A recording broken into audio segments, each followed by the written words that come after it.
Lessons from life choices of Bible characters. Pag-uusapan po natin dito ang iba't ibang Bible characters. Nung naunang opening, pinag-usapan po natin si Daniel. Pagkatapos si Zacchaeus naman, last week kay Pastor Leo, binahagi po sa atin ni Pastor Leo yung kwento ni Zacchaeus. Kayo ba, meron ba kayong mga bagay sa buhay na pinagsisisihan? O, wag niyo tingnan yung katabi niyo. Diba? Meron ba kayong pinagsisisihang nagawa ninyo? Alam ninyong hindi maganda yung nagawa ninyo. Parang sabi niyo, Lord, parang ganito gusto niyong gawin, no? Diba? Diba? Ano to nung 90s may kanta, If only I could turn back time. Diba? Pero yung Tagalog version nun, kung maibabalik ko lang. Diba? Kung pwede ko lang ibalik, no? Yung lahat ng mga pag-isipan niyo po ngayon, yung mga pinagagawa nating kalokohan.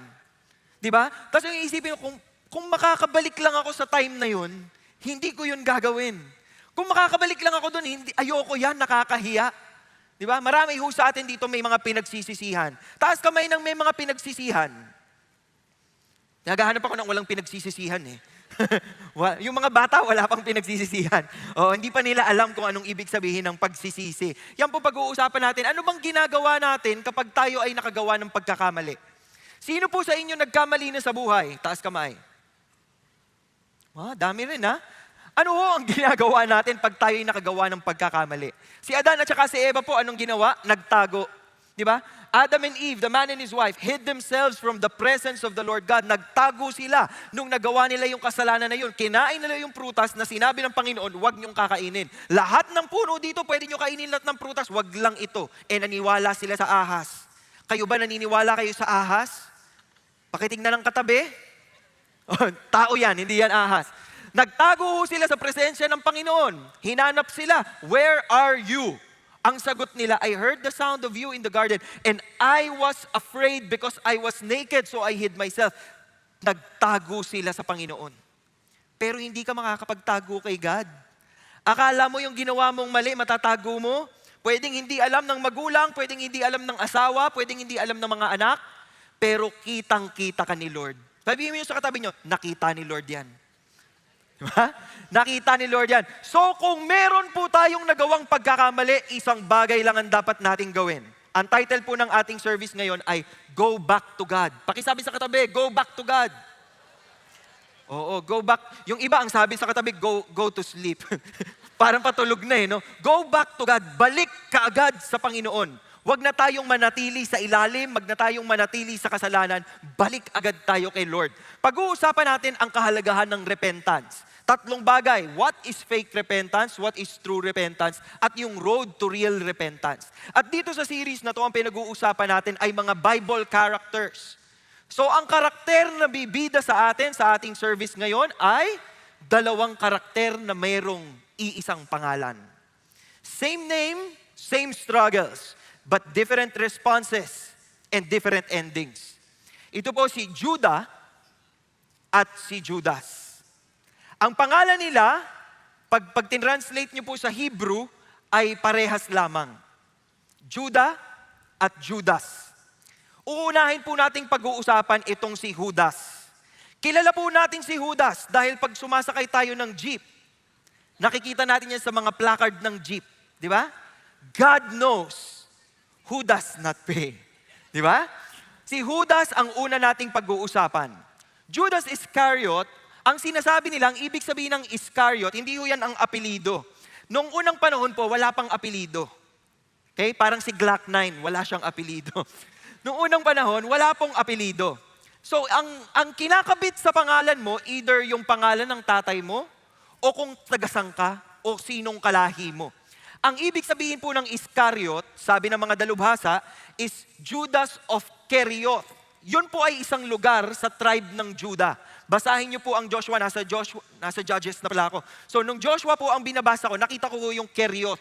Isa yan sa mga na-conquer na lupain ng tribe of Judah. So kung si Judas po ay galing sa tribe of Judah, ay galing sa Kerioth na pagmamay-ari ng tribe of Judah, malamang si Judas ay isang miyembro ng tribe of Judah. Mahalaga pong maisip ninyo na si Judas ay taga-tribe of Judah. Dahil dun, yun ang nagdudugtong sa mensahe natin ngayong hapong ito. Okay? So, Judas, ang ibig sabihin po niyan ay Judah. At ang ibig sabihin ng pangalang Judah ay praise or thanks. Kilalanin ho natin si Judas. Sa John 12:4-5, sabi po, but Judas Iscariot, one of his disciples. Si Judas po ay isang disciple ni Jesus Christ. Okay? Ibig sabihin, pag sinabi mong disciple siya ni Jesus, ano hong nakita niya? Nakita ho niyang nagpagaling ng may sakit si Jesus. Nakita ho niya si Jesus na nagpakain ng 5,000. Nakita ho niya si Jesus na nagparami ng tinapay at isda. Nakita ho niya si Jesus na naglalakad sa tubig. Nakita ho niya si Jesus na tinawag si Lazarus. Nakalibing na. Tinawag pa. Nakita po niya lahat ng pagmiminister, narinig niya lahat ng salita ng Panginoong Jesucristo. Isa siyang disciple. Pero kahit ganon, tingnan ninyo, he was intending to betray him. Nakikita niyo ba yun? Hindi porket linggo-linggo kang nagsisimba, loyal ka kay Kristo. Pakitignan po yung katabi niyo ulit. Oh, tingnan lang, wala namang sasabihin. Di ba? Bakit? Tingnan niyo, binigyan tayo ng clue ni John. Okay? Ito po nangyari nung merong nagbuhos ng mamahaling pabango sa paa ni Kristo. Ang sabi po ni Judas, why was this perfume not sold for 300 denarii? Bakit hindi na lamang ibinenta ang pabango at ibinigay sa mga mahihirap? Bakit hindi na lang natin binenta ito at ipamudmod sa mga mahihirap? Kala mo naman may concern siya sa mahihirap. Sabi ho ni John, he said this not because he was concerned about the poor. Wala talaga siyang pake sa mahihirap. But because he was a thief. No? Magnanakaw siya. As he had the money box, he used to pilfer what was put into it. Kumukupit paunti-unti si Judas. So yung kasalanan po ni Judas, hindi lamang siya nag-umpisa na traidor na siya kaagad. Maliit lang po yung kasalanan. Kumukupit pa kunti-kunti. Sa mga natuto pong kumupit, huwag niya kayong magtaas ng kamay. Di ba? Pag kumukupit kayo ng mga barya-barya, later on, papel na pera na ang kinukupit ninyo. Bakit? Sin will take you farther than you ever wanted to stray. Cost you more than you ever dreamed that you would pay. Keep you longer than you ever thought you would stay. Pag tumikim tayo ng kasalanan, magdidire-diretso yan. At yun po ang nangyayari kay Judas. Sabi po ni A.W. Tozer, when men no longer fear God, they transgress His laws without hesitation. Susuwayin na nila ang utos ng Panginoon at hindi sila mag-aalinlangan. The fear of consequences is no deterrent when the fear of God is gone. Madali na lang tayong madapa, madali na lang tayong magkasala, madali na lang tayong magkakamali. Kung wala sa puso natin, wala sa buhay natin ang takot sa Panginoon. Pakitanong ang katabi mo, takot ka ba kay Lord? Huwag niyo, yung tanong na maayos po, hindi kayo nananakot na parang multo si Lord. Takot ka ba kay Lord? Takot ka ba kay Lord? May takot ba tayo sa Panginoon? Kasi kung may takot tayo sa Panginoon, hindi natin gagawin yung mga gagawin ni Judas. Nag-umpisa sa pakupit-kupit, eventually naging traidor. Di ba? Parang naalala ko po yung kanta nung, rock song to. Alam niyo ba yung kantang to? Nagsimula sa patikim-tikim. Pinilit kong gustuhin. Alam niyo ba yun? Bisyo'y nagsimulang lumalim. Kaya ngayon, ano sabi? Ang hirap tanggalin. Kabilin-bilin. Hindi ko nakakantahin ng buo. Pero nakikita niyo yung kwento nun, nagtikim-tikim ka lang nung una eh. Nagdire-diretso na. Di ba? Ano ibig sabihin nito? Yung iba po sa atin, kunyari, sa relasyon, mag-boyfriend, girlfriend, sinabi sa Biblia, you do not commit sex before marriage. Kinikilig kayo. Nagdampi yung mga braso ninyo habang patawid kayo sa EDSA. Gumano, no? Kinilig. May kuryente. Hinawakan ng kamay. Pagkahawak ng kamay, okay na. Sabi nung isa, nahawakan ko ng kamay mo. Pwede na akong umakbay. Aakbay na yan. So mag-aakbay na sa mall. Saan tayo papunta? Sa sinihan. Di ba? Hanggang sa sinihan, kala mo kambal sila, hindi sila maghiwalay. Oh. O pag upo sa sinihan, madilim. Nanakaw ng halik yan. Magkikis. Boom. Mabilis lang. Tapos sasabihin nung babae, ano ba? Tapos hahawiin yung buhok. Ano ba? Naka-ready pa. Di ba? Bakit ko ito kinikwento sa inyo? Step by the step lang yan. Bigla-biglang sasucess yan. Di ba? Unti-unti lang yan eh. Inuunti-unti lang. Kunyari sa pornografiya. Sa pornografiya po, wala naman tayong alam sa porn. Eh yung mga kaklase mo nag-uusap ng bastos. Tapos nakita mo nagdo-drawing ng bastos. Tapos may dalang magazine na bastos. Tapos hiniram mo yung magazine. Eh hindi gumagalaw yung magazine. Naganap ka ng BCD, naganap ka ng DVD, nanood ka na, o ayan na, nahook ka na. Ang kasalanan po, parang Tamagotchi yan. Ano yung Tamagotchi? Pag pinapakain mo, lalaki yan. Di ba? Ito po ang nangyayari, walang takot sa Panginoon eh. Kaya yung patikim-tikim sa kasalanan, nilamon siya ng buo. Ano pong nangyari kay Judas? One of the 12 named Judas Iscariot went to the chief priests and said, "What are you willing to give me to betray him to you?" Biruin mo, sa dami ng na-experience ni Judas kay Kristo, sa lahat ng power na nakita ni Judas na ginawa ni Jesus Christ, binalak pa rin niyang traidorin si Jesus. At lumapit siya sa mga kalaban ni Jesus Christ at sinabi niya, "Anong ibibigay niyo sa akin para ibigay ko siya sa inyo?" At anong tinimbang ho nila? 30 pieces of silver. 30 pieces of silver, barya-barya lang. Pero dahil ganid si Judas, dahil sakim si Judas, at dahil hindi niya kinikilala sa Jesucristo bilang Diyos, from then on, he began looking for a good opportunity to betray Jesus. Biruin mo, disciple ka ni Jesus, nakita mo na lahat ng miracles, narinig mo lahat ng turo niya, pero pinili mo pa rin gawin ng mali. Sa totoo lang po, hindi si Judas ang kalaban. Pag inisip po ninyo, tayo rin minsan may pagka-Judas din tayo eh. Alam mo ng mali, gagawin mo pa rin. Ano sasabihin natin? Magsusorry na lang ako. Magsusorry na lang ako kay Lord. Jesus, sorry po sa mga kasalanan ko. In Jesus' name we pray, amen. Kala mo nabura na. Di ba? Ganun po ang nangyari dito kay Judas. Kahit ho siya ay disciple na ni Jesus. Totoo pong nangyayari yan. Sa litratong ito, makikita po ninyo ang dalawang lalaki. Ito pong nandito ay isang sikat na evangelist. Kilala niyo po ba siya? Sino ho siya? This is Billy Graham. Kasama po niya ang isa pang sikat na evangelist. Pero baka hindi niyo siya kilala. Ang pangalan ho niya ay Charles Templeton. Magkaibigan ho sila, magkasabay ho silang nagsimula ng ministry. At one point, si Billy Graham po ay nahihirapan siyang intindihin yung salita ng Diyos. So nag-open up siya kay Charles Templeton. At si Charles Templeton po, sinabihan siya, hindi, aralin mo lang ang salita ni God. Okay, at nag-grow si Billy Graham. Nagkahiwalay ho sila, si Charles Templeton po, nag-umpisang mag-backslide. At nung muli silang magkita, sabi po ni Charles Templeton kay Billy Graham, naniniwala ka pa rin ba dito? Ako kasi hindi na eh. Sabi ni Billy Graham, hindi ka pwedeng hindi maniwala. Sabi sa kanya ni Charles Templeton, hindi pwedeng naniniwala ka lang. Kailangan nakakakita ka ng proof. Nakikita nyo kung saan siya papunta? Eventually po, si Charles Templeton admitted that he does not believe in God anymore. Posibleng mangyari sa atin yon. At mahirap pag hinayaan yung mangyari yan sa inyo. Sabi sa Hebrews 6, "For in the case of those who have once been enlightened, have tasted of the heavenly gift, and have been made partakers of the Holy Spirit," kasama kayo, nagpapartake kayo sa samahan na ito, "and have tasted the good word of God and the powers of the age to come, and then, pagkatapos nito, you've fallen away. It is impossible to renew them again to repentance." Bakit? Dahil alam mo na, binitiwan mo pa rin. Mahirap nang bumalik.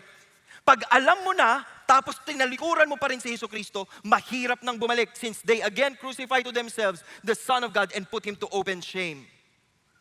Si Judas po ay gumawa ng mali. At alam niya, nung dinakip si Jesus, di ba nakipag-kiss pa siya kay Jesus? Sabi pa niya doon sa mga kasamahan ko, "Sinong ibebeso ko ha? Kunin niyo ha." "Jesus, kamusta na?" Tapos dinakip si Jesus. Pagkatapos nun, nakonsensya kaagad si Judas. Sa sobrang konsensya po niya, tingnan ninyo, when Judas who had betrayed him saw that he had been condemned, he felt remorse. May matindi siyang naramdaman sa kanyang sarili. Remorse is pagsisisi. Remorse is, bakit ko ginawa yun? So binitbit ho niya yung mga perang binigay sa kanya at pumunta siya doon sa mga priest. Sabi niya, sa inyo na to. Binabalik niya. Ano pong binabalik niya? Sabi niya, I have sinned by betraying innocent blood. Inosente yan. Inosente yan. Kaibigan ko yan si Jesus Christ. Ito ng pera. Binabalik. Anong sabi sa kanya? What is that to us? See to that yourself. Wala na kaming paki dyan. Wala naman na talaga silang paki. Alam niyo kung bakit? Nasa bingit na ng kamatayan si Jesus. Huhusgahan na siya nila Pilato. So wala na kaming paki dyan sa 30 pieces of silver.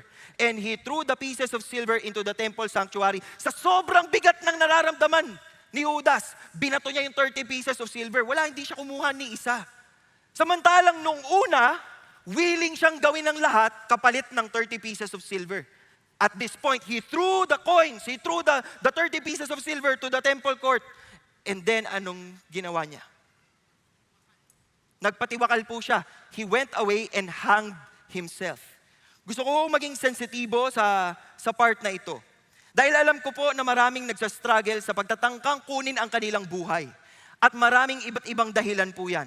Malapit sa aking puso yan dahil 7 beses ko pong ginawa yan. Ayaw po nating sabihin na yung mga gumagawa nito ay kabarkada ni Judas. Yung mga gumagawa ho nito ay guilty. Ayaw po nating sabihin yun. May iba't ibang dahilan po ang mga gumagawa nito.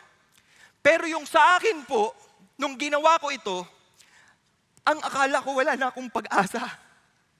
Ang akala ko, ubos na yung grasya ng Panginoon sa akin. Akala ko patapon na yung buhay ko. Nagulat na lang po ako, after ilang days, nagising ulit ako. Tapos nung bumalik na po yung memory ko, tsaka ako po naalala na sinubukan kong kunin, pinagtangkaan kong patayin ng aking sarili. Nung punto pong yun, nagdadasal ako, nakahiga ho ako sa kama ng ospital, umiiyak ako, sabi ko kay God, God, bakit hindi mo pa ako kinuha? Bakit hindi mo pa ako kinuha? Tapos pakiramdam ko ho, sa puso ko, narinig ko ang Panginoon. At sabi niya sa akin, kasi hindi ako ang kukuha sa iyo. Yung kalaban ang kukuha sa iyo. Kaya hindi ka papatay. May pagkakataon ka pang magbago. May pagkakataon ka pang magbago. At yun ang hindi niyakap ni Judas. Tandaan niyo si Pedro, meron ding maling ginawa. Binigyan siya ng pagkakataon, nangingisda na lang siya, sinalubong siya ni Kristo, pinakain ng breakfast. Tinanong siya, Peter, do you love me more than this? 3 beses siyang tinanong. 3 beses niyang sinagot. At pagkatapos nun, naging maayos ang relasyon nila ni Jesucristo. May pagkakataon, hanggat may buhay, may laban. Hanggat may laban, may pag-asa. Huwag tayong maniniwala sa kasilungalingan ng kalaban na dead end na yan, huli mo na yan, tapos ka na, hanggat buhay ako. Hindi ako susukuan ng Panginoon. Kaya huwag na huwag mo siyang susukuan. Sana hindi tayo maging katulad ni Judas. Ito si Judas, si Judas modern version. No? Bakit? Sabi ho ni Paul sa 2 Corinthians 7:10, for the sorrow that is according to the will of God produces a repentance without regret. Yung magsisisi ka at lalapit ka sa Panginoon, yun ang mahalaga. Kasi meron hong ganun and it leads to salvation. Pero meron pong sorrow of the world that produces death. And that's what happened. That's what happened to Judas. He succumbed to the lies of the enemy. He succumbed to his guilt. Kadalasan po yung kaaway, babatuhan kayo ng mga kasinungalingan eh. Hindi ka natitino. Ano ba? Sino bang gino-joke mo? Kitang-kita kita kagabi, nagloko ka. Wala ka nang magiging pagbabago. Pag kayo naniwala kayo doon, dead end talaga kayo.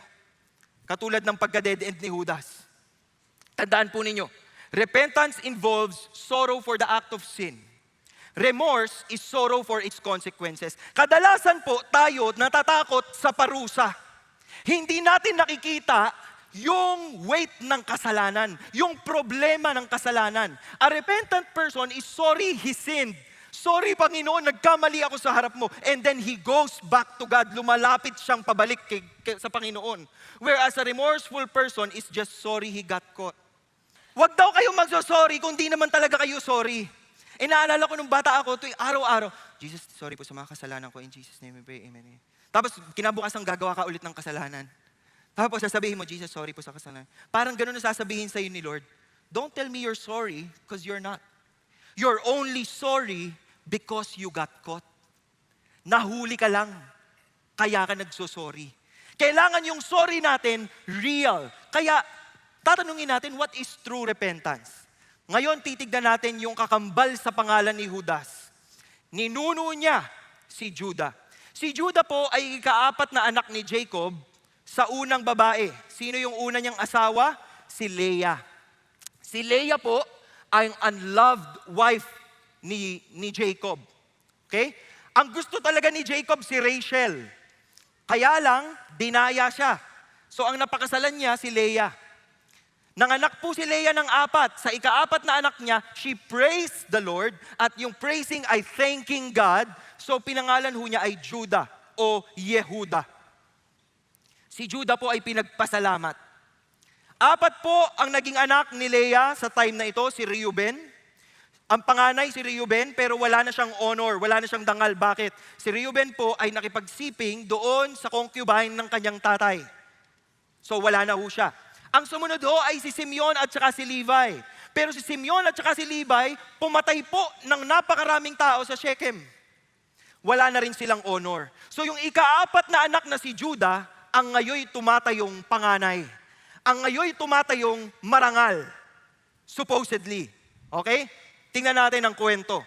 Madadaanan ho natin ang kwento ni Judah kay Joseph. Genesis 37, Joseph, when 17 years of age, was pasturing the flock with his brothers while he was still a youth, along with the sons of Bilhah and the sons of Zilpah, his father's wives. And Joseph brought back a bad report. Sumbongero. Pakitingnan ko katabi ko, sumbongero. Sumbongero ka ba? Yung mga sumbongero pong kapatid, ayaw natin yan, di ba? Nagsusumbong. Ayaw. Nasisisi dito yung isa. Sumbongero. Sabi dito, now Israel, Jacob, loved Joseph more than all his sons. Ito po ang pinakamali eh. Mali talaga na magkaroon ng favorite. Kaya ho, very imperfect ang family na ito. Hindi ko, kung magulang na ho kayo, kasi kami ho ng asawa ko ay wala pang anak. Kung magulang na ho kayo, dapat wala ho kayong favoritism. Hindi ho kayo pwedeng magkaroon ng favorite. Dapat pantay-pantay ang tingin sa kanila. Okay? Ano pong nangyari? Dahil meron siyang favorite, he loved Joseph more than his sons, ginawan ho niya pa ng sarili niyang coat, yung rainbow-colored coat, vari-colored tunic. So galit ang mga kapatid ni Joseph sa kanya. His brothers saw that their father loved him more than all his brothers, and so they hated him. Ayaw nga nilang makipag-usap sa kanya. Then Joseph had a dream, and when he told it to his brothers, they hated him even more. Kasi ang panaginip ni Joseph, sasambahin siya ng mga kapatid niya. Isipin po niyo yun, epal ka na nga. Tingin na nga sa'yo ng mga kapatid mo, epal ka. Tapos magkikwento, na alam niyo ba na panaginipan ko, yuyu ko kayong lahat sa akin? Isipin niyo kung gaano sila ka-bad trip sa kanya. Di ba? Ano ba to? Bida-bida to ha? Anong ginawa ng mga kapatid? Yung mga kapatid din po, hindi masyadong mabait.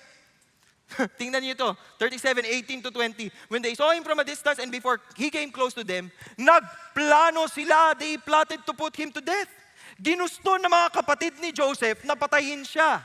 Here comes this dreamer. Now, let us kill him and throw him into one of the pits. Patayin natin, tapos itapon natin. Tapos sabihin natin sa tatay natin, kinain siya ng hayop. Dito papasok si Judah. Bumoses si Judah. Sa dami nilang magkakapatid, nagsalita siya. At tignan niyo yung sinabi niya, what profit is it for us to kill our brother and cover up his blood? Anong mapapala natin kung papatayin natin at itatago natin yung kanyang pagkamatay at talagang dadanak ang dugo niya? Wala tayong mapapala dito. Alam niyong magandang idea, sabi ho niya sa kapatid niya, naiisip mo bang naiisip ko? Palagay ko nga, bananas in pajamas lang. O anong naisip mo? Alam ko na, ibenta natin siya. Sell him and not lay our hands on him for he is our brother, our own flesh. At anong nangyari? Nakinig ang mga kapatid niya sa kanya. Sinunod siya ng mga kapatid niya kahit hindi siya ang pinakamatanda. Then some Midianite traders passed by, they pulled him up and lifted Joseph out of the pit and sold him to the Ishmaelites for 20 shekels of silver. Barya-barya lang sa umaga. Binenta ang kapatid. Biruin ninyo, willing silang gawin ito. They brought Joseph to Egypt, yung pinagbentahan nila. At anong ginawa nito magkakapatid? Kinuha nila yung tunic or yung coat ni Joseph, pumatay sila ng male goat, nilublob nila yung damit ni Joseph doon sa dugo ng kambing, and they sent the varicolored tunic and brought it to their father and said, tingnan niyo itong mga magkakapatid na to, halangang bituka. Nilagyan ng dugo yung damit ni Joseph. Pumunta sa tatay, sabi niya sa tatay, Itay, sa palagay mo, kay Joseph ba to? Tapos, ginanyan yung damit to, puro dugo. Kay Joseph ba to? Is this your son's tunic or not? Alam nilang kay Joseph yon. Alam nila nangyari kay Joseph. Alam niyo ginawa nung tatay? Nagluksa. They brought the lies to the father, and the father was really heartbroken. Sinira niya yung kanyang damit. Sobrang sakit para sa kanya. Isipin niyo ko kayo yung magkakapatid. Nakita niyo yung tatay niyo matanda na umiyak. Anak ko. Umiyak. Kayo mga magkakapatid, nag-trip-trip lang kayo. Sa palagay ko, kung makikita ko yung tatay kong iiyak ng ganun, tapos parang aatakihin sa puso, yung, hindi, joke lang, hindi pa siya patay, buhay siya. Di ba? Babawiin nyo eh. Pero iba to. Iba tong magkakapatid na to. Natiis nila na araw-araw nagluluksa yung tatay nila, and they just believed the lie. So much so that after 21 years, tanggap na nila na patay na si Joseph. They just believed their own lie. Naniwala sila sa sarili nilang kasinungalingan. Ibang klase tong si Judah. Bukod dyan, siyang may pasimuno niyan. Bukod dyan, may ginawa pa siyang isa. Si Judah po ay may mga anak. Si si Onan, at saka si Shelah. Si po ay married to Tamar. Hindi pa sila nagkakaanak, gumawa ng mali si namatay si Onan ang pinalit. Nung unang panahon po, yung magkakapatid, silang sumasalo sa responsibilidad ng kapatid. So pag namatay yung asawa, papalitan ng susunod na kapatid. Si Onan din po, nawala na sa eksena at ayaw din niyang magkaroon ng anak kay Tamar. So isa na lang ang natitira, si Shelah. Sabi ni Judah kay Tamar, maghintay ka na lang. Pag malaki na yung anak ko, bibigay ko sa iyo. So, pinalayas na po si Tamar. Isang araw, may kalokohan din itong si Judah, naghanap ng prostitute. Si Tamar, nagpanggap na prostitute, nakamaskara. May nangyari po sa kanila. Pagkatapos, para bayaran siya, binigay ni Judah yung kanyang signet ring. Yung ibig sabihin, ito ang simbolo na may babayaran ako sa iyo. Yung kanyang sinturon at yung kanyang tungkod.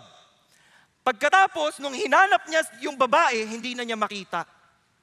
Dumating ang pagkakataon po na si Tamar ay nabuntis. At alam ng lahat ng tao na si Tamar ay merong asawa. Pero dahil namatay na yung kanyang mga asawa, bakit siya nabuntis? Paano siya nabuntis? At sa law nila, dapat kong patayin, i-stone to death si Tamar. At nung sumugod doon si Judah, bilang siya yung father-in-law, sumugod siya doon. Sabi niya, ano nangyari dyan?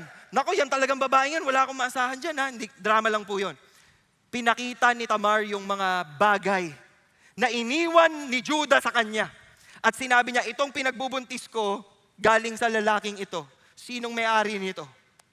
Alam niyo nangyari kay Judah? Napahiya siya ng sobra. Napahiya siya ng sobra, sabi niya, she is more righteous than I. Huwag niyo siyang husgahan. Higit na mas matino siya, higit na mas mabait siya, higit na mas tama siya kaysa sa akin. Nakita ni Judah yung karumihan ng kanyang buhay, yung kamalian ng kanyang buhay, at alam niyang napahiya niya ang kanyang pamilya. So inako niya yung responsibilidad, and he did not have relations with her again. Fast forward tayo. 21 years after nilang ibenta si Joseph, nagkaroon ng famine. Kinailangan nila ng pagkain. Ang sabi, sa Egypt may pagkain. Merong, ano ba yung pinamimigay natin kapag nung pandemic? ayuda. Sa Egypt may ayuda. So punta ho sila. Punta ho sila sa Egypt, hindi nila alam, yung kapatid na binenta nila na ang nasa isip nila patay na, doon naghahari sa Egypt. So nung nakita ho sila, anong ginawa? Pinagbintangan silang mga espiya. Sabi ni Joseph, hindi nila alam na si Joseph, sabi ni Joseph sa kanila, ipapakulong ko kayong lahat, mga espiya kayo. Spy kayo, no? Spy kayo, no? Naku, mga ano pala sila, pogo, hindi joke lang. Spy, mga spies. So anong sabi? Nagmamakaawa sila, wag niyo po kaming ikulong. Sabi ni Joseph, binilang niya yung mga magkakapatid eh. Sabi niya, ilang kaya tong mga magkakapatid na to? Sabi niya, meron pa kayong kapatid? Meron pa po, may bunso kami. Okay, dalhin niyo dito yung kapatid niyong bunso. At para babalik kayo, ikukulong ko yung isa sa inyo. Ang pinili niyang ikulong, si Simeon. Okay? So ang leader na ng magkakapatid ay si Judah. Biruin mo kayo si Judah. Uuwi kayo ng bahay ninyo, sasabihin nyo, Daddy, -1 ulit tayo. Di ba? Isipin ninyo, nakita niya yung paghihinagpis ng tatay niya nung nagkunyari silang patay si Joseph. Tapos ngayon, pupuntahan mo yung tatay mo, Daddy, nabawasan na naman tayo ng isa, na-evict. Big brother yan. Di ba? Daddy, wala na si Simeon, nakakulong. Isipin niyo yung bigat sa puso ni Judah. At nang magkakapatid, tingnan niyo, sabi nila, truly we are guilty concerning our brother. Nung nalaman nilang ikukulong sila, anong sinabi nila? Mali tayo dito. Pinaparusahan tayo, pakaparusahan to kasi nagsinungaling tayo eh. Inapin natin si Joseph, naaalala ko, umiiyak si Joseph nung binenta natin eh. Patay tayo dito, yun ang sinasabi nila. Na pinarusahan na tayo. Biro nyo, 21 years. Parang kinalimutan na lamang nila yung ginawa nila. Ngayon lahat yun bumalik sa'yo. Pag kayo na guilty, ganun talaga. Pag nalaman nyo, pag hinayaan ng Panginoon na maramdaman ninyo yung guilt, kahit matagal nang nangyari yan, masakit sa puso. Sino dito na guilty na? Nako, konti pa lang. Manda kayo ngayon. Pagigiltihin natin kayong lahat ko. Na-guilty po. Sabi ni C.S. Lewis, a man does not call a line crooked unless he has some idea of a straight line. Hindi mo masasabing baluktot ang isang bagay kung hindi mo alam kung ano ang tuwid. At sila po, alam nilang may mali silang ginawa. Kahit na nung unang panahon, wala silang konsensya. Sinabi po ni Paul sa Romans chapter 1, since the creation of the world, His invisible attributes, eternal power, divine nature have been clearly seen. Nakikita ng lahat yan, pero pinili nating tumalikod sa Panginoon. Huwag niyo pong sabihin na masama kasi talaga siyang tao. Hindi. Alam niya ang mabuti at masama. Pinili lang niya yung masama. Parang silang magkakapatid po. Parang tayo rin. Sino dito nagkasala na? Taas kamay. Parang ayaw nyo ng question na yon. Gusto nyo English? Who among you have sinned? Maraming mga hindi sinners dito ha. Ulitin ko lang po, sino dito nagkasala na? Ayan, tumaas na yung kamay nila. Alam po natin pag may mali tayong ginawa. Alam nilang may mali silang ginawa. So nung dumating sila kay Jacob or Israel, si Judah ang nakipag-usap. Ang sabi po ni Judah, send the lad with me. Padala mo na sa amin si Benjamin. Isasama ko si Benjamin para hindi tayo mamatay sa gutom.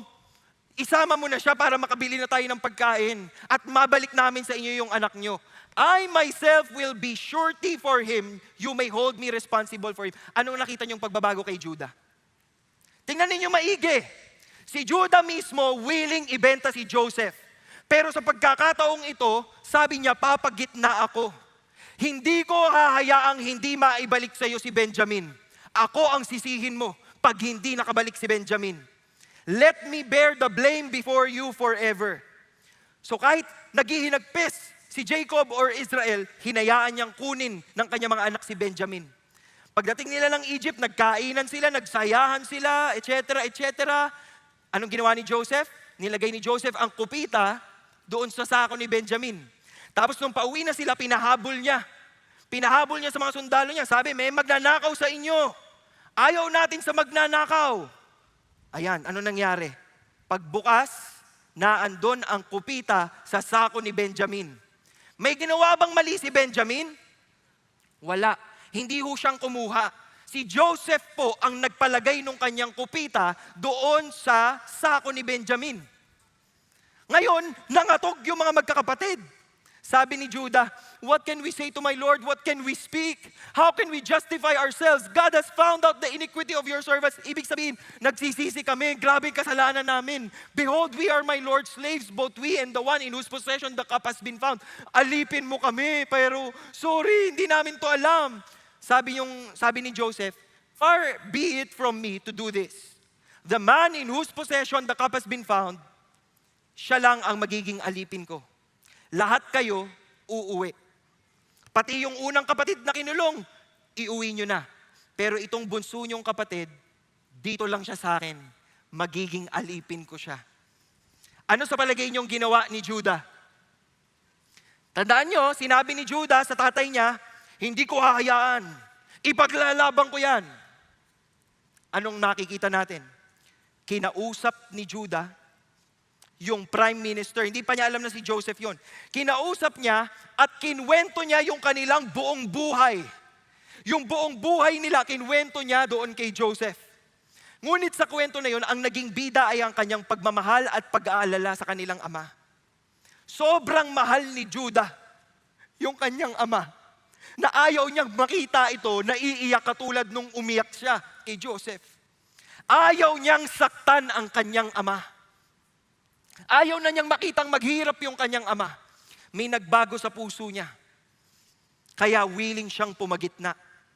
Sabi niya, please, let your servant remain instead of the lad, a slave to my Lord. Wag na siya. Bossing, wag na siya. Ako na lang. Ito ay paboritong anak na si Bobby. Ito ay ang paboritong anak na si Benjamin. Si Reb. Ako na lang ang ikulong mo. Ako na lang ang alipinin mo. Wag siya.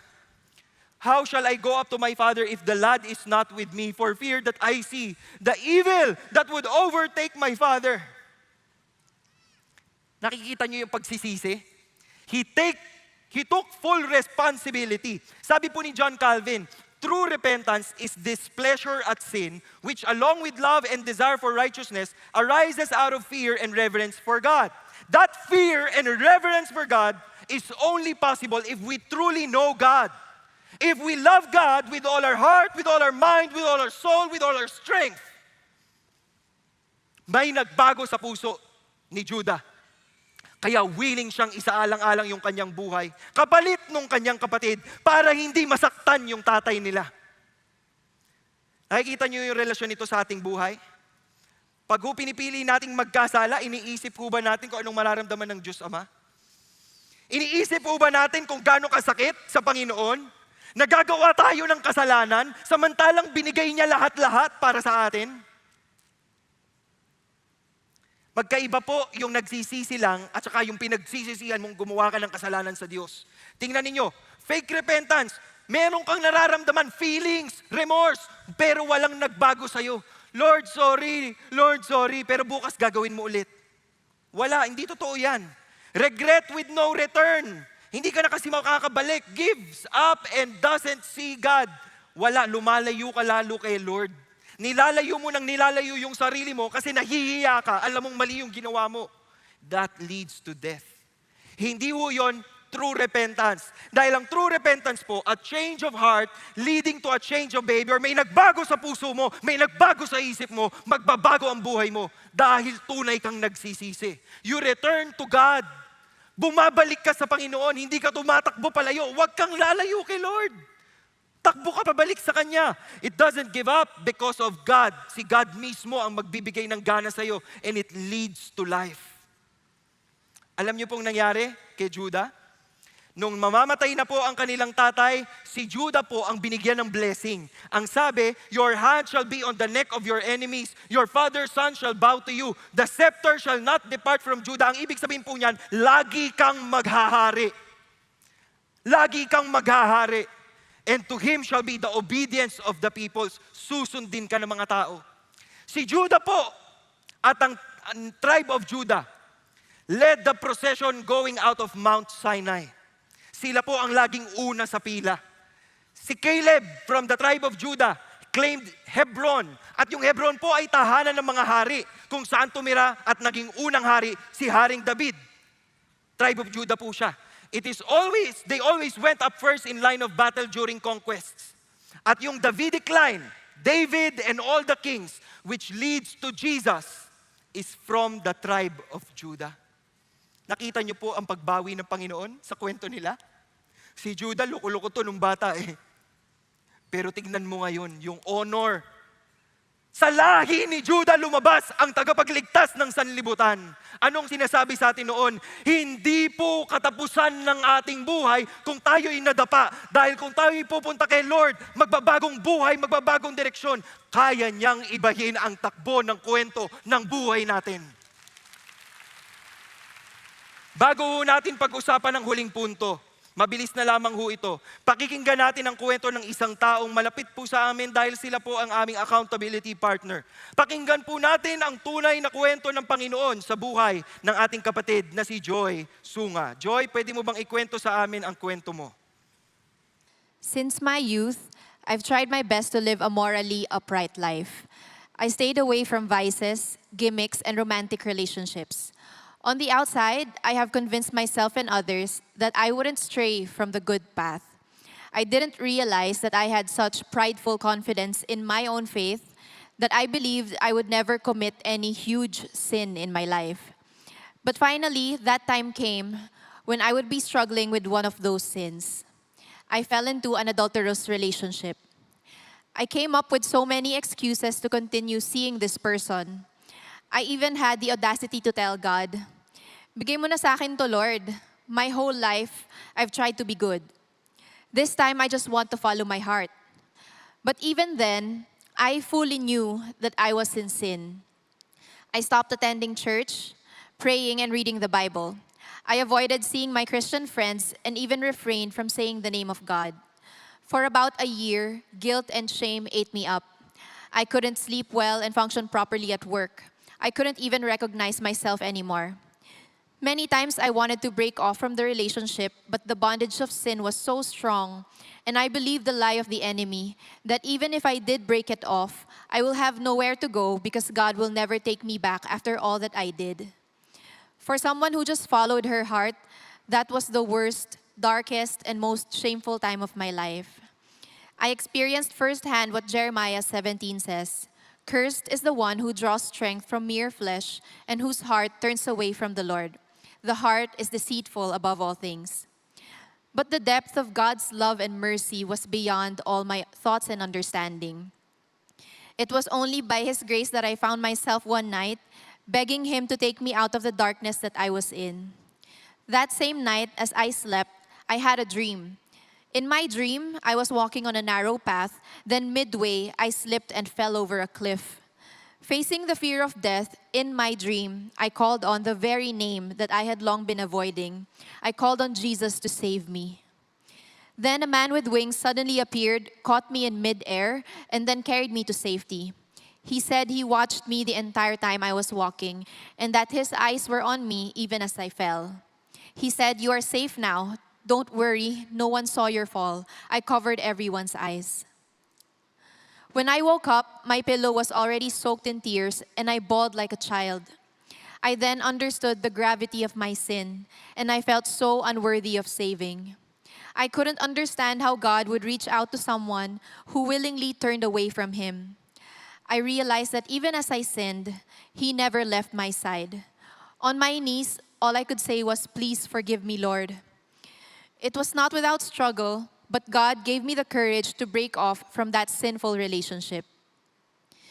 Despite this, I still felt shameful and broken beyond repair, and believed the enemy's lies.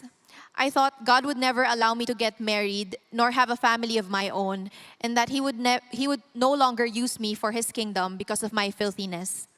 I couldn't understand why, after asking for God's forgiveness, I still couldn't forgive myself.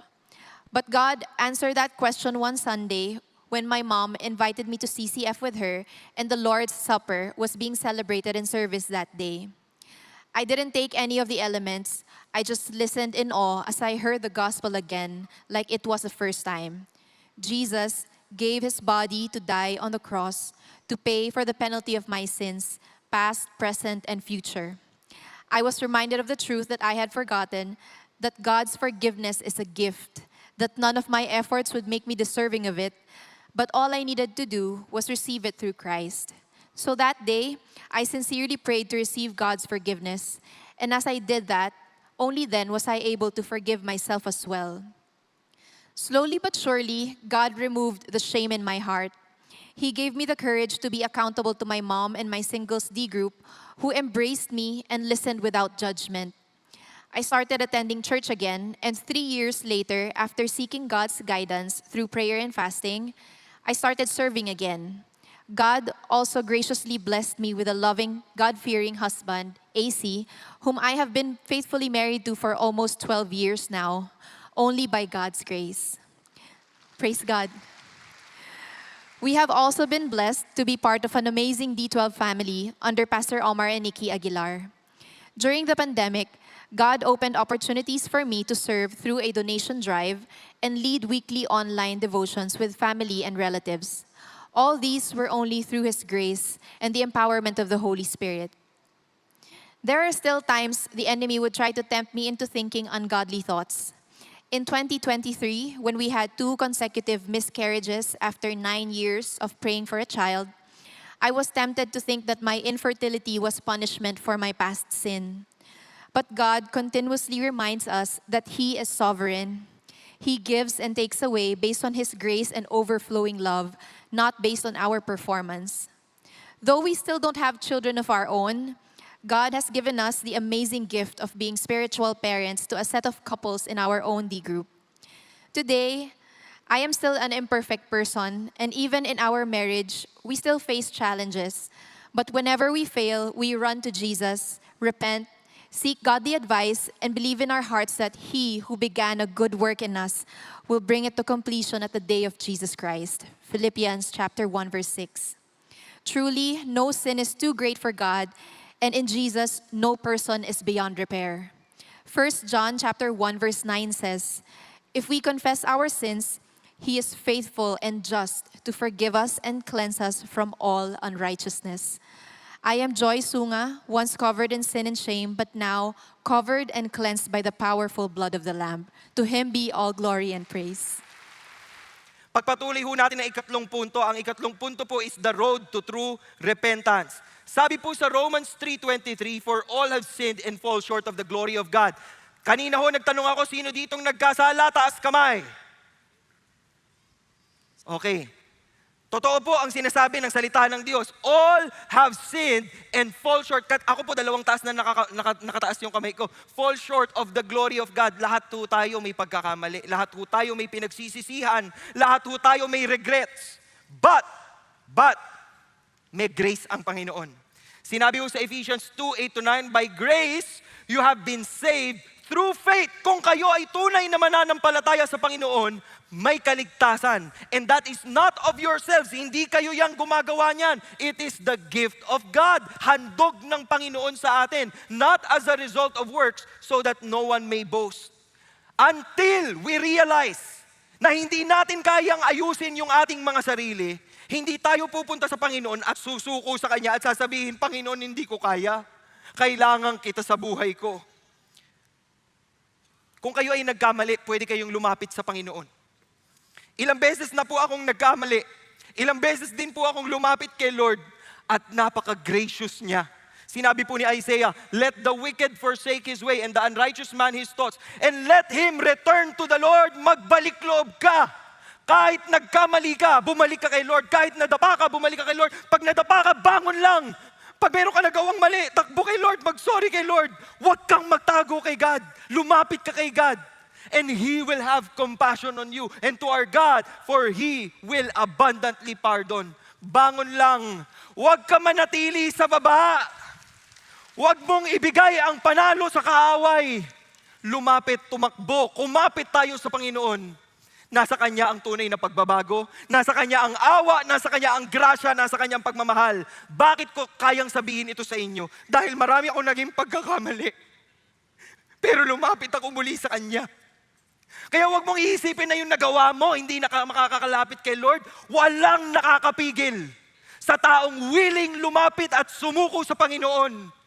Hindi kayo mapipigilan ng kaaway. Pag sinabi niyo, Lord, gusto kong sumuko sa iyo. Gusto kong ibigay ang buhay ko sa iyo. Kakatagpuin ka ni Lord. At ipapakita sa iyo ni Lord ang kapangyarihan niya. Kaya niyang baguhin ang takbo ng kwento ng buhay natin. Bakit? Sinabi sa Hebrews, we do not have a high priest who cannot sympathize on our weaknesses, but one who has been tempted in all things as we are, and yet without sin. Alam niya yung paghihirap natin. Alam niya yung laban natin sa kasalanan. Therefore, let us draw near with confidence to the throne of grace. Lumapit tayo sa Kanya so that we may receive mercy and find grace to help in time of need. Ang daan para dito ay kay Kristo. Walang ibang daan. Si Kristo lang. John 14 verse 6 said, I am the way and the truth and the life. No one comes to the Father but through me. Walang ibang daan, kay Kristo lang. Ilang beses ho akong naligaw sa aking buhay, ilang beses ho akong nagkamali, ang daming ko pong ginawang mali. Hindi na nga ho dapat ako talaga binibigyan ng awa eh. Pero nung nag-reflect ho ako sa pagmamahal ng Panginoon, nung nag-reflect ho ako sa kayang gawin ng Panginoon sa buhay ko at sa buhay ng maraming tao, sumulat ho ako ng isang tula o spoken word na gusto kong ibahagi sa inyo. Pagpasensyahan nyo na po. Ire-ready ko lang yung papel kasi baka makalimutan ko. Naghanap ako ng maraming pag-ibig eh. Isang araw nakilala ko ang tamang pag-ibig sa tamang panahon. Malawak niyang binuka ang dipa ng kanyang mga braso. Yayakapin ako na parang ako'y aso, siya'y aking amo. Sa lawak ng pagitan ng kaliwa at kanan, sabi niya sa akin, akin ang lahat ng sakit. Ako'y iyong pagbigyan. Bakit, kako? Mahal kita. Yan ang sagot ko. Ipinagtaka ko ang pag-ibig ng taong ito at tinanong ko, ikaw na ba ang tamang pag-ibig sa tamang panahon? Sabi niya, ako ang tamang pag-ibig sa habang panahon. Hindi mo man ako mahal, ay minahal na kita noon. Na para bang wala akong inaasam at hinihintay na makita. Kundi ang mapansin mong narito ako, nagmamahal, hindi lang sa salita. Hinihintay kong umuwi ka sa aking bisig, sa lawak ng kaya kong ibigay na pag-ibig. Kasama mo ako sa tuwing ikaw ay nasasaktan. Kasabay mo akong ngumingiti sa bawat kasiyahan. Nais kong linisin ang lahat ng sayo. At ibigay sa iyo ang akin. Ang lahat ng akin ay iyo. Sino ka? Nagmatapang akong tanungin siya noon. Ako si Jesus. Ang tamang pag-ibig sa habang panahon. Ang imbitasyon ng Panginoon sa inyo ay malinaw ngayong araw na ito. Malinaw pa sa sikat ng araw. Hindi ko alam kung anong kadiliman ang pinagdaraanan ninyo sa inyong buhay, pero nakabuka ang kanyang mga braso at handa niya kayong tanggapin. Handa niya kayong yapusin. Handa niya kayong yakapin.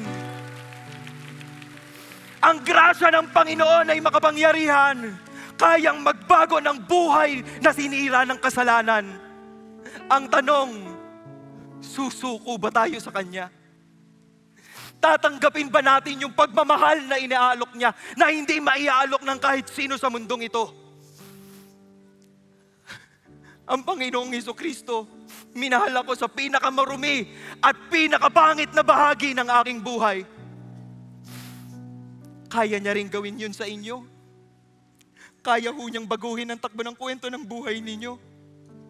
Pero kailangan ho nating sumuko. kailangan ho nating bitiwan yung mga hindi para sa Kanya at kakapit tayo sa Kanya lamang. Aanyayahan ko ho kayong lahat na pumikit at yumuko. At sa puntong ito, kung meron man po dito na kinakausap ng Panginoon ngayon at sinasabihan kayo ni Lord, ito na ang araw, isuko mo na. Ito na ang araw. Alam ko ang mga mali mong ginawa. Yan ang sinasabi ni Lord. Alam ko ang mga pagkakamali mo. Pero sa kabila ng lahat ng iyon ay mahal kita at inialay ko ang aking buhay para sa iyo.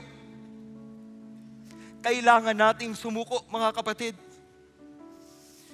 So sa araw na ito, kung meron mang sinasabi sa iyo ang Panginoon, malamang pinapaalalahanan ka sa mga pagkakamaling tinatago mo, sa mga kasalanang hindi mo pa pinagsisihan, o sa hindi mo pagtawag sa Kanya bilang Diyos, Master, Lord, and Savior. Binibigyan kita ng pagkakataon ngayong araw na ito na gumawa ng napaka-importanteng desisyon. Ang desisyon na sumuko sa Panginoon natin at ating tagapagligtas. Panginoon, kung meron mang isa dito sa mga taong nakikinig ngayon na kinakausap mo at sinasabihan mo at iniimbitahan mo na buksan ang pintuan ng kanilang puso at tanggapin ka bilang Diyos at tagapagligtas, mangusap ka ngayon sa kanila, O Diyos. Kaya mong baguhin ang buhay nila. Ngayon, kung narinig mo ang tinig ng Diyos sa iyong puso, at alam mong ito na ang araw ng iyong pagsuko sa Kanya, maaari bang imbitahan kitang tumayo para mapagdasal kita? If you think today is the day that you will surrender to the grace and love of Jesus Christ, stand on your feet and receive the forgiveness of Jesus Christ. Hindi ko kayo pinipilit tumayo. Yung pagtayo nyong yan ay desisyong ginagawa nyo sa inyong puso at isip. Sinasabi nyo sa Panginoon, ayoko nang magkunwari. Magsiseryoso na ako sa iyo, Panginoon. Isusuko kong lahat ng ito. Isusuko kong lahat ng pagkakamali ko. At mabubuhay ako para sa iyo. Panginoon, alam mo ang mga puso ng mga taong tumayo ngayon. At dasal kong katagpuin mo sila ngayon. Kahit yung mga nanonood sa amin online. Kausapin mo sila, Lord.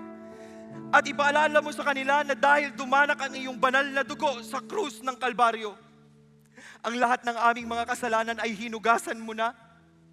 Burado itong lahat. Kami ay pinatawad. Kami ay pinalaya. Kami ay pinalakas. Kami ay minamahal. Kami ay tinatanggap ng aming Panginoon, Diyos at